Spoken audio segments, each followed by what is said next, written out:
ஐக்கிய நாடுகள் காலநிலை மாற்ற மாநாடு 2025 எங்கு நடைபெற உள்ளது? Answer Brazil. ஸோ பார்த்தீங்கன்னா பிரேசில் நாட்டில் தான் இந்த வருஷம் ஐக்கிய நாடுகளுடைய காலநிலை மாற்ற மாநாடு, அதாவது காப் மாநாடு அப்படின்னு சொல்லுவாங்க. இந்த வருஷம் எத்தனையாவது எடிஷன் நடக்குது அப்படின்னா 30வது பதிப்பு. அப்போ காப் 30 பார்த்தீங்கன்னா எங்கே நடக்க போகுது?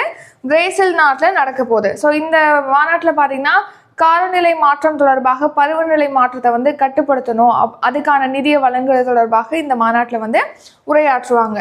ஸோ இப்போ காப் 30, அதாவது ஐக்கிய நாடுகள் காலநிலை மாற்ற மாநாட்டுடைய 30வது பதிப்பானது பிரேசில் நாட்டின் பெலம் நகரத்தில் நடைபெற இருக்கு. இந்த வருஷம் நடைபெறுவது 30வது மாநாடு.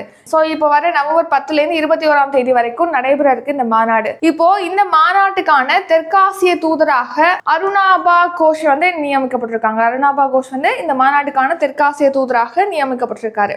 வேவ்ஸ் மாநாடு பார்த்தீங்கன்னா இந்த வருஷம் மும்பையில், இந்தியாவில் ஃபர்ஸ்ட் டைம் இந்த மாநாடு நடத்திருக்காங்க. அடுத்த உலக விண்வெளி ஆய்வு மாநாடு டெல்லியில் நடந்திருக்கு. அடுத்த 6வது பிம்ஸ்டெக் உச்சி மாநாடு தாய்லாந்து நாட்டின் பேங்காக் நகரத்தில் நடைபெற்றிருக்கு. 15வது பிரிக்ஸ் விவசாய அமைச்சர்கள் கூட்டம் பிரேசில் நாட்டில் நடந்திருக்கு.